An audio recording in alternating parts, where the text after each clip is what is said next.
you're catching this on the replay, I was just giving an explanation of what somatic meditation is. Makes sense. All right. Well, we're just going to get into the meditation today. So if you don't know what we're doing, go check out another video where I explain what somatic meditation is. Because we had a little audio issue where we lost all that audio. But we're going to move forward and get into it. So how this is going to work is for the next about 45 minutes or so, we're going to be doing our practice today. About half of that, so for maybe about 20 minutes, we are going to be doing the meditation itself. The last part of the call, we are going to be doing Q&A and discussion. And I really recommend you sticking around for that because most of the time, the nuggets, the gold, is found in that discussion, in that sharing afterwards, where everything comes together and makes sense. Because while we're doing the meditation, we're not trying to figure anything out. We're not analyzing. We're not contemplating and thinking about it. We aren't trying to understand or explain anything or judge. We are simply being aware. We are being aware and observing and feeling and being in it. So there's nothing to do, there's nothing to understand, there's nothing to figure out. You can do that part later. The meditation is a practice to just being present to what is. What's happening? What is this? And practicing that will get you eventually to a place where you're no longer judging or taking it personal or giving things meaning or being reactive to what's coming up. Because anything can come up here. The shadow, the light, a spiritual experience, healing experience, triggered experience, anything can come up. And so you do this at your own choice. It's just a simple movement meditation. There's really no risk, but if you do suffer from high levels of suffering, then it may be overwhelming at times, and you're totally in charge. You are fully responsible to pace yourself and listen to your own body and do what you need to do. All right? With that being said, we have no idea what's going to come up. It could be anything. It could be nothing. It could be very relaxing. It could be anything. This is life. How you do one thing is how you do anything.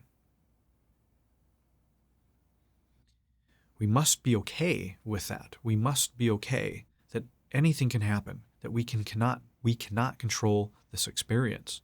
I am not responsible for your experience. You are responsible for your experience. It is yourself. It is your body. And you are in charge. You are safe. You are in control. Until you don't want to be in control and you surrender. But this is life. How you do one thing is how you do anything. Those of us who need everything to be 100% safe and foolproof and protected and sanitized and politically correct just neuter themselves, neuter life, and it sucks all of the juice out of everything. It really is a miserable existence.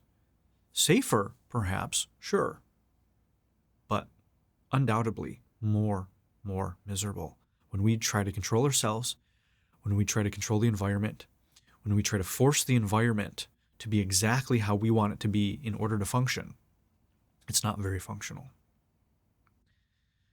So that's that's a little spiel on self-responsibility. We all need that reminder that we are responsible for our lives. And the more responsibility that we take on, the more freedom we have. If you're interested in these concepts, check out my book where I talk all about this stuff. So, how this meditation is going to work today.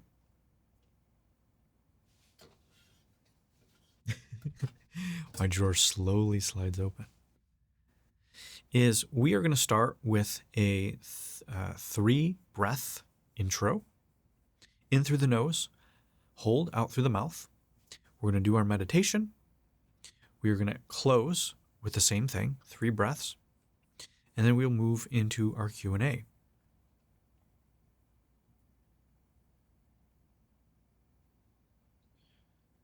Our topic today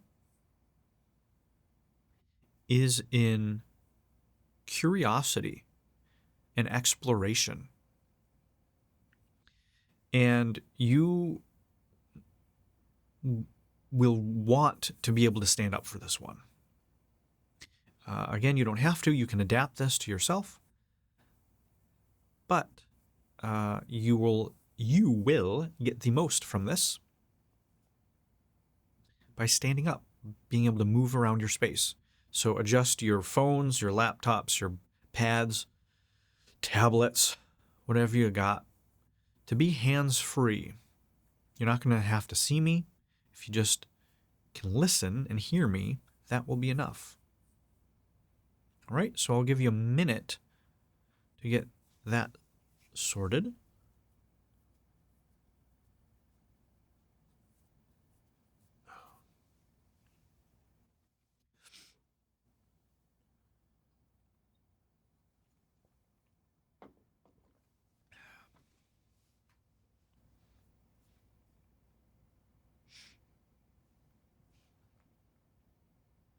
Great.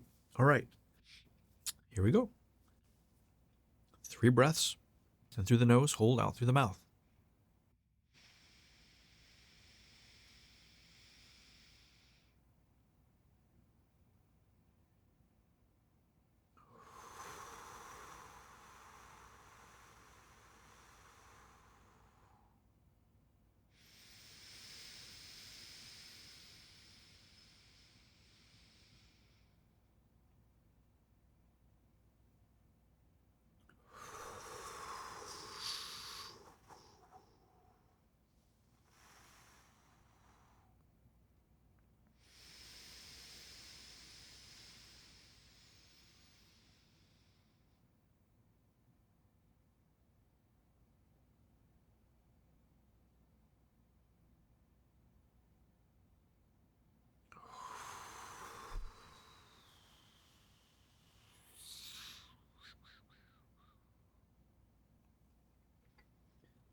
Let's begin by bringing our attention inwards. Inwards and downwards.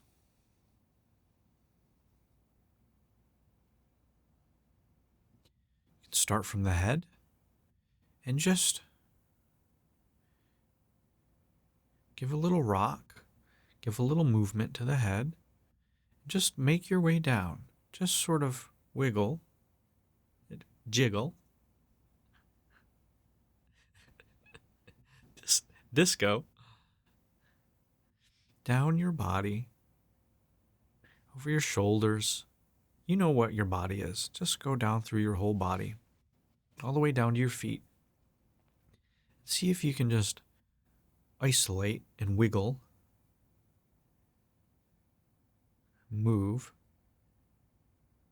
certain parts of your body.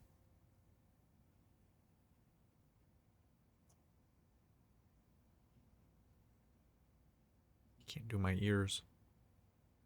Your face. You're going to look silly or creepy or weird or goofy or something. Just see if you can move every part of your face. activate everything.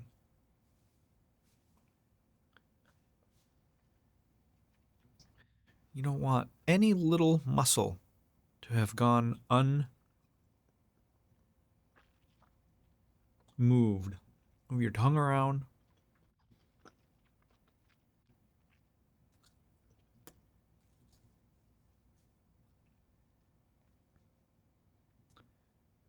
Neck.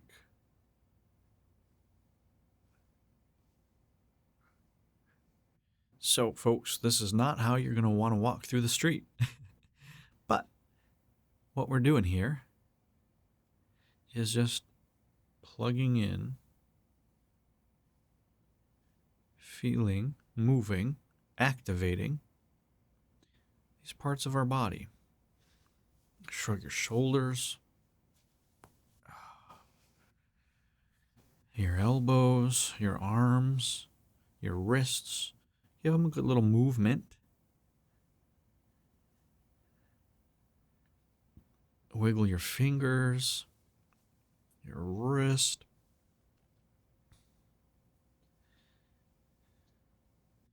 Just move them in all directions. Twist, bend. Give them a little shake.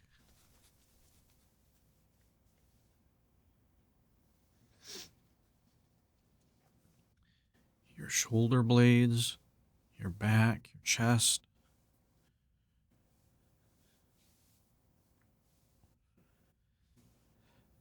Your abs, diaphragm.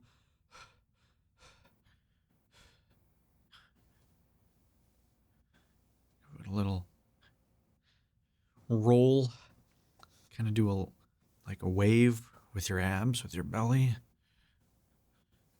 your spine.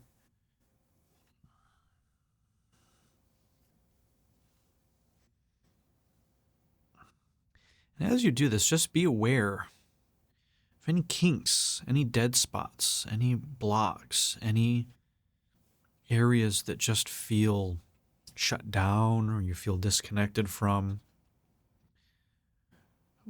Rotate the head, forgot about that one.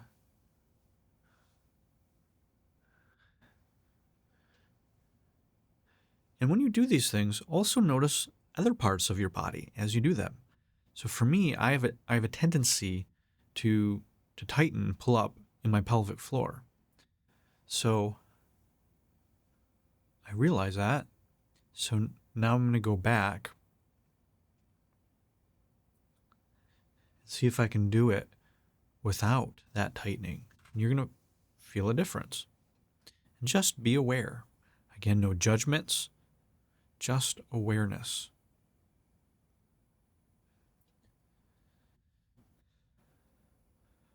Okay. Move your hips. Our hips have all sorts of stuff down here.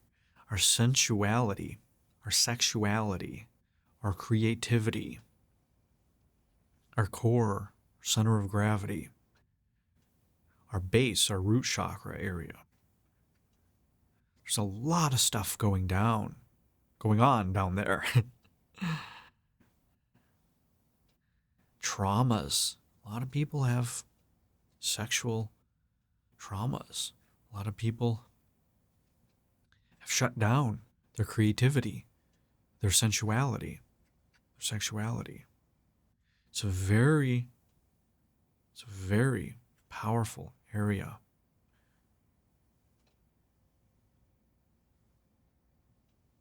Just give it a little wiggle. Whatever's in your comfort zone, and maybe a little further. Never go into pain.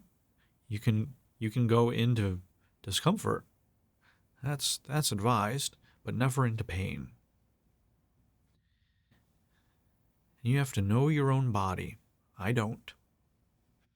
I can't see you. I don't know you. You have to listen to your body. Listen to yourself. But your true self, not the self that's a facade, that's just a story, that's your mom or your grandpa saying not to move like that. Those are the things that we want to heal and be aware of. Yeah, your great grandma saying, "Don't move your hips like that."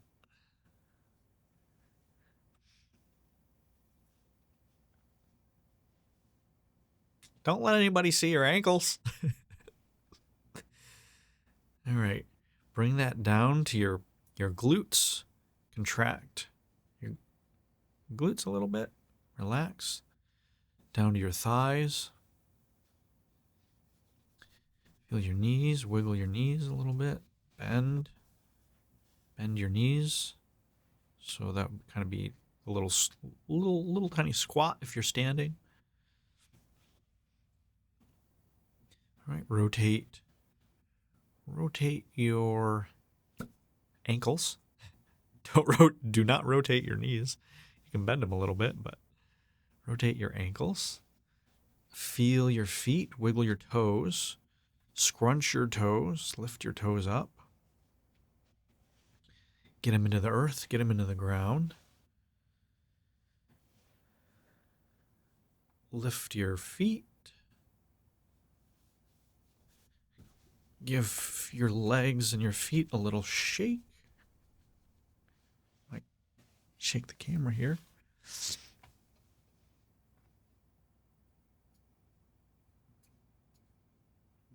All right. Good. So let's just take a minute and settle in from that. Feel the earth.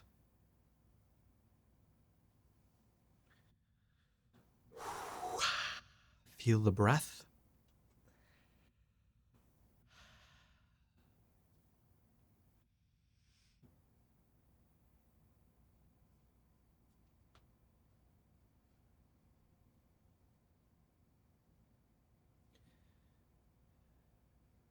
Get still. Get quiet. Get silent.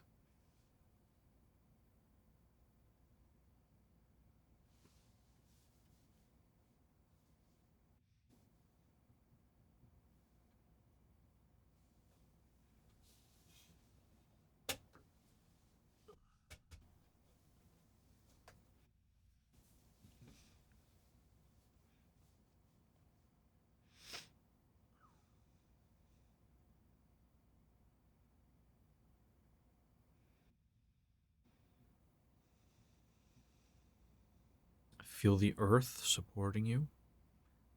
Feel your body supporting you.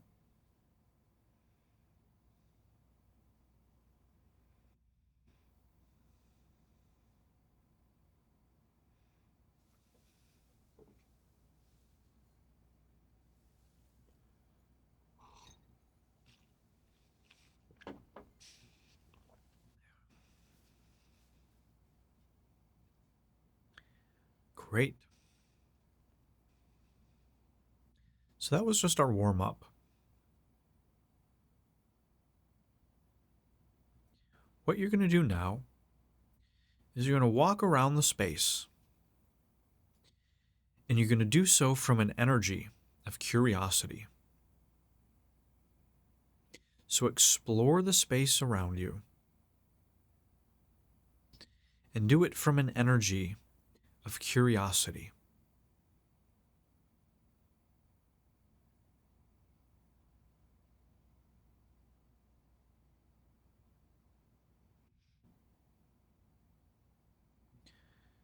And use the whole space. How you do one thing is how you do everything. What does curiosity feel like? What does it look like in the body? How would curiosity itself express its qualities and characteristics through your physical body?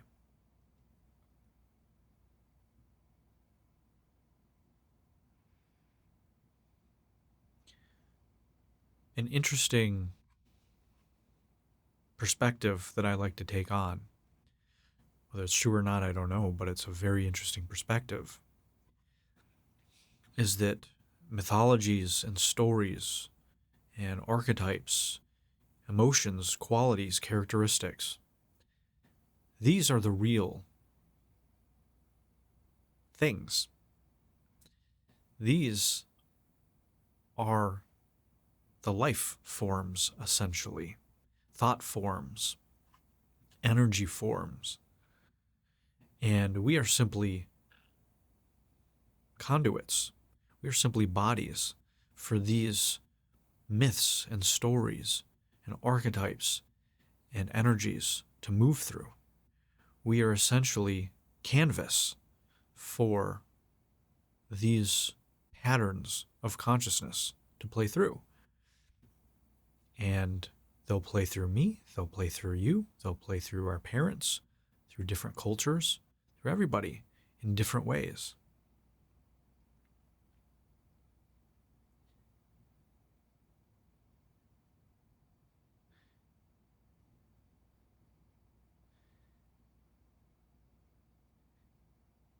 It's a very different sensation thinking through that perspective. That it's not me that's the thing, it's the archetype. It's this consciousness of curiosity, of exploration, of adventure, of learning, of growth. Each of those are forms of consciousness that play through us. And we're simply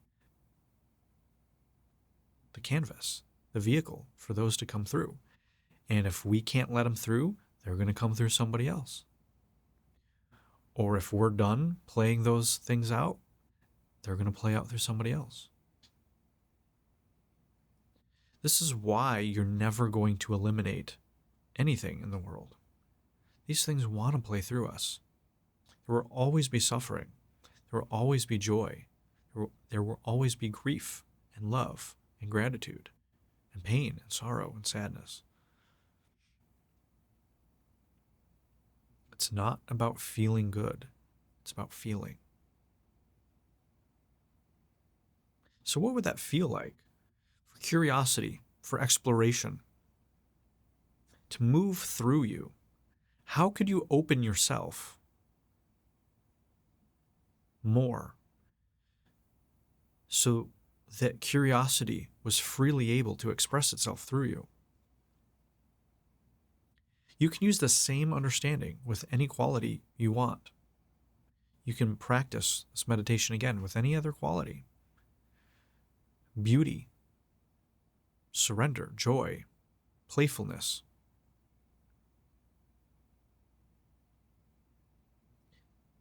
But for now, we're going to explore, exploring, and curiosity. Get curious. So that's one perspective. That you, who you really are actually these things.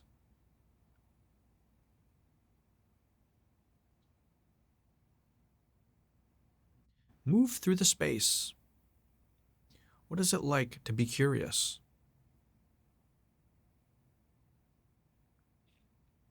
You can try another perspective.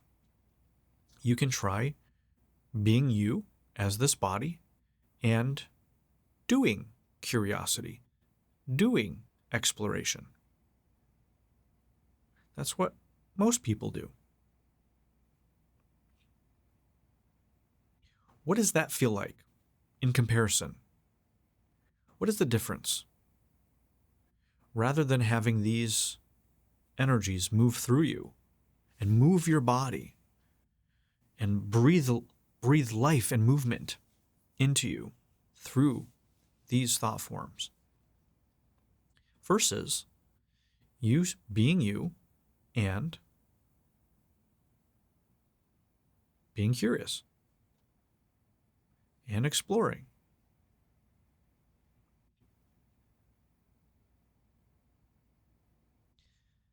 Do not think about it, just be aware.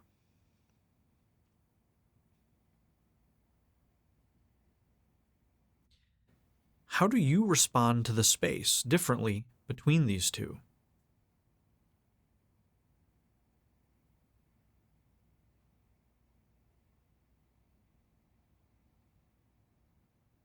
What stories or judgments come up? Remember, don't think about them. You don't have to try to understand. Just be aware.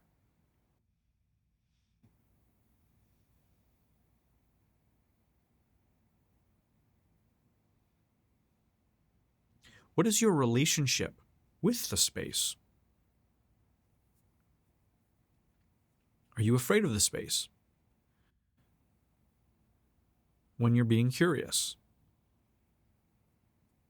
Are you intrigued? Do you want to learn? Do you want to play? Do you want to run away? Do you want to avoid? Do you want to hide? Do you want to shut down? What is your response to being curious in this space?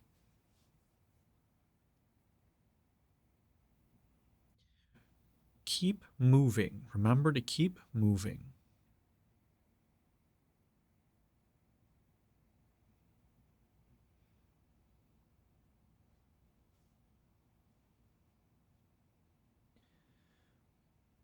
Now, I want you to invert the roles. I want you to imagine the space is curious about you. Imagine the space wants to explore you. What would that look like? What would that feel like? Do you feel vulnerable? Do you feel exposed? Do you feel afraid? Do you feel pleasure? Do you feel sensuality? Do you feel surrender?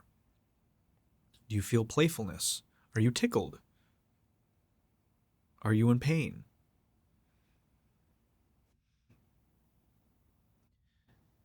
So spend a few minutes in this inverted role where the space around you is curious about you.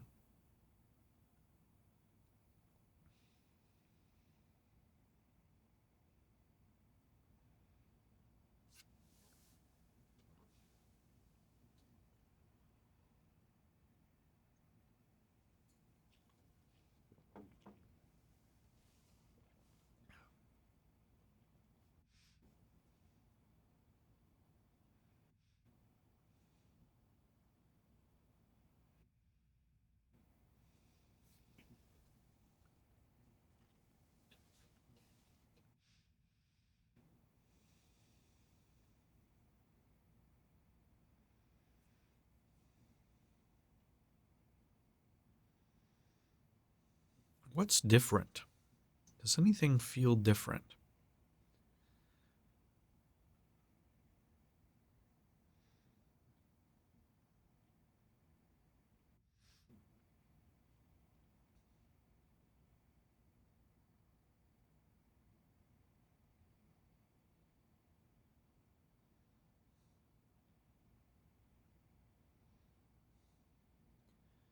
All right. Now come back. Switch those roles back. Now, what would it feel like for you to be curious about yourself?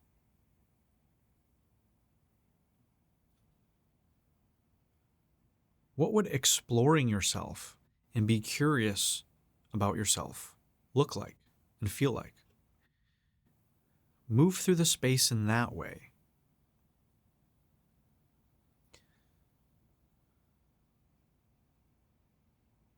So the first was you being curious and exploring the space. The second was the space doing that to you. And now the third is you doing this with yourself.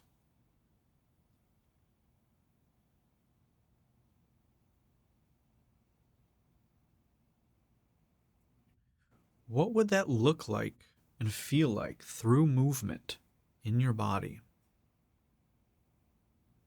Self-curiosity, self-exploration.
All right, you can come back and sit down and get settled, and we're going to close out the meditation with 3 breaths.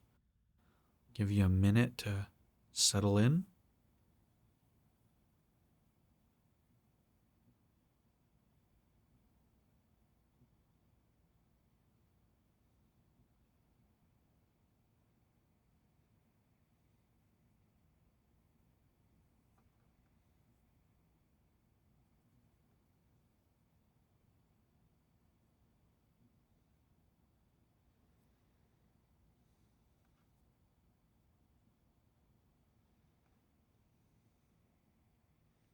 All right, 3 breaths.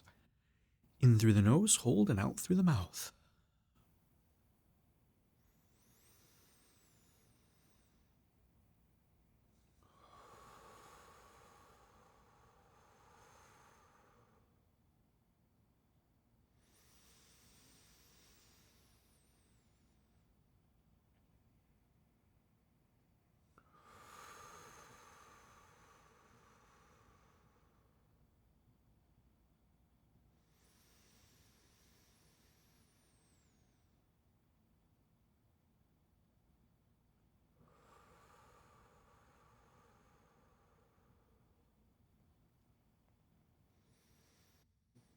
All right, guys. Well, that concludes the meditation portion of today's practice. If you need to go, we'll see you next time. You can catch this replay on YouTube, most of it, the part that we had audio with. You'll get the whole meditation part, at least. That's on Andrew Daniel Clips. It's my Clips and Replays channel on YouTube. If you want to stick around for another 10 minutes or so, we will go into some discussion. All right? So, write in the comments, what was your experience here?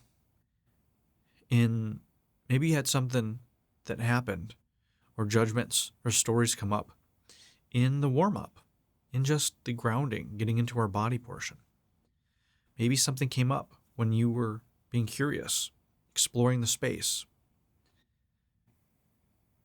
Maybe you had a realization or a brand new experience when you imagined the perspective that these archetypes, emotions, qualities of consciousness, of life, are life themselves moving through us, as us the canvas. Perhaps it felt different. You had a realization when it was the opposite, that we were the ones in control and directing those qualities. What was it like for the space to explore you, to be curious about you? What was it like when you became curious about yourself and explored yourself? And if you have any questions, write your questions in and we'll get into them.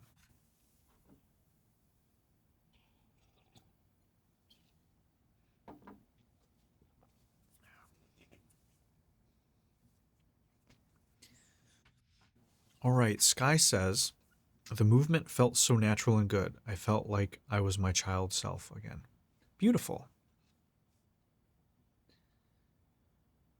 Have you found yourself feeling disconnected from that innocence, that childlike quality of yourself?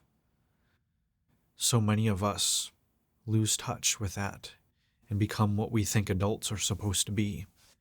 And most things that people think adults are supposed to be, grown up, aren't actually real, right? They're stories, they're conditionings, they're calcifications, usually. We think adults are supposed to be rigid and serious and, all of these things. And so we grow up and being rigid and serious and stiff and not playful, and we just abandon all of these qualities. Luckily, I kept a thread of that as I grew up. And then as I got into this work, it was like, oh, what do you mean? I get to play? I can play? Oh, adult doesn't mean not playing. It means playing and being responsible, right? It's in addition to the child qualities rather than a rejection of the child qualities. Remaining with that innocence and also learning discernment and boundaries and meeting our needs.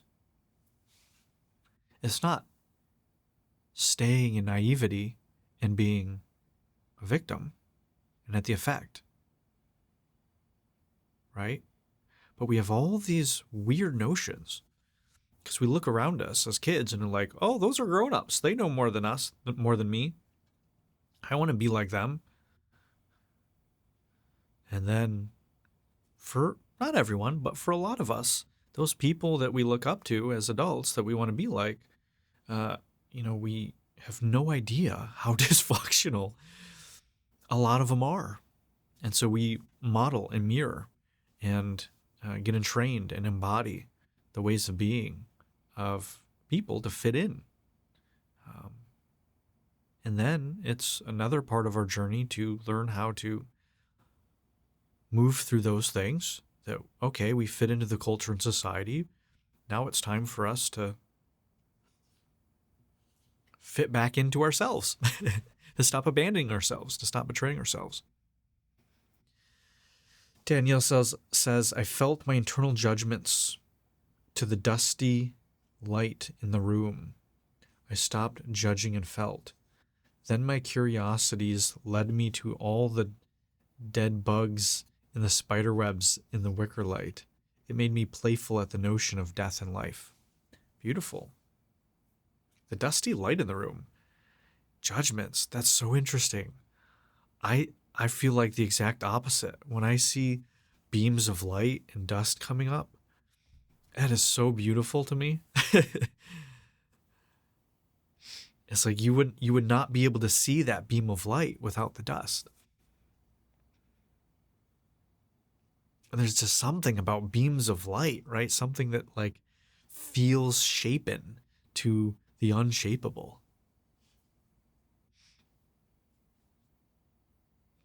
It also kind of reminds me of my childhood and my fondest memories and safest memories, actually. It's really interesting. Thanks for bringing that up. It's a really... I know you had judgment, probably that it was dirty, right? That it wasn't clean or something. But for me, that's a really beautiful memory and reference point. But isn't it amazing how so many of us can see the exact same experience and see it in a completely different way? So this is an example of objective and subjective reality.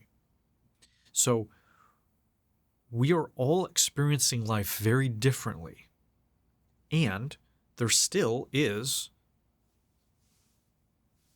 the thing that happened, right? The real objective reality was dusty light. What it means, how we experienced it, our reality is all different. It's a both and. So many people are operating in either or. They completely disregard the subjective experience and only care about the empirical evidence. That's pretty miserable, and it's also completely inaccurate, and it's missing just like most of the data. And then you have other people that tend to be victims, that tend to be very disempowered, that tend to want to be justified in their self-righteousness and not change and not face reality and want permission to act out their fantasies. Those people only believe in a subjective reality, right? They literally are inventing things that don't exist and forcing others to believe that in order to not change and face reality and to deal with their traumas or whatever it is. That very much doesn't work. So it's both. There's an objective, there's the actual thing that happened, and then there's our experiences of it. In the work that I do in Somatics, what we're doing is helping people get closer and closer and closer and closer to living in that objective reality. Now, we're all going to have our own subjective experience. We are all different fractals and parts of the prism of light, of life, right? The metaphysics of this is that we are all different apertures in which the one consciousness experience itself. Nature, God, whatever, how you want to call it.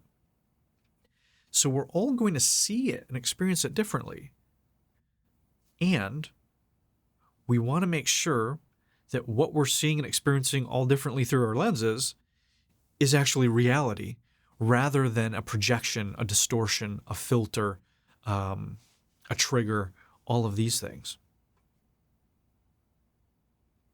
So most people, when they talk about this, they don't really have that figured out. They don't know how two paradoxical ways of reality can fit together. Well, that's how it does. There you go. Does that make sense? Leave me a comment if that helped you realize something. This relationship between the objective and subjective realities. If that was a light bulb moment for you. Took me many years to figure that one out. And it's proven to be true. And when I say proven, literally doing thousands and thousands and thousands of hours and hundreds and hundreds and hundreds of sessions. This is the stuff that gets revealed in real life with real people, clinically. All right. Danielle says, I enjoyed that, made me giggle inside and made me realize all of it is necessary. The feeling of curiosity made me feel like a kid again. I like feeling that way. Being a grown-up is a trap. Yep, the concepts, the stories around being a grown-up are a trap, certainly. There's a danger, right? There's a danger of regressing, of wanting to regress.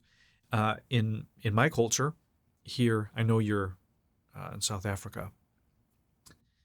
In America, there's this huge portion of the population that says this phrase adulting.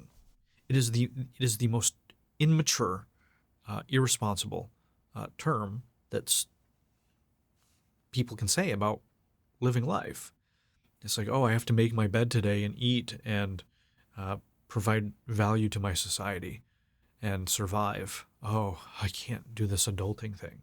You know, it's a real bad thing. So we want to make sure that we're not throwing everything out the window, that we can, as I said earlier, regain that childlike innocence, that playfulness, that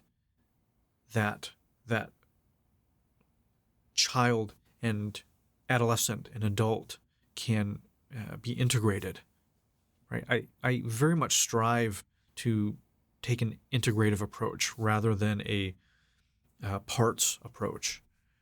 We want to bring all the parts together. We don't want to live with 5 different versions of ourself that have been stunted at different ages and different traumas. We want that all healed and integrated. So, yes, the stories of being a grown-up are a trap. And we want to make sure that we, as adults, are adults too. Not saying that you weren't saying that, but just more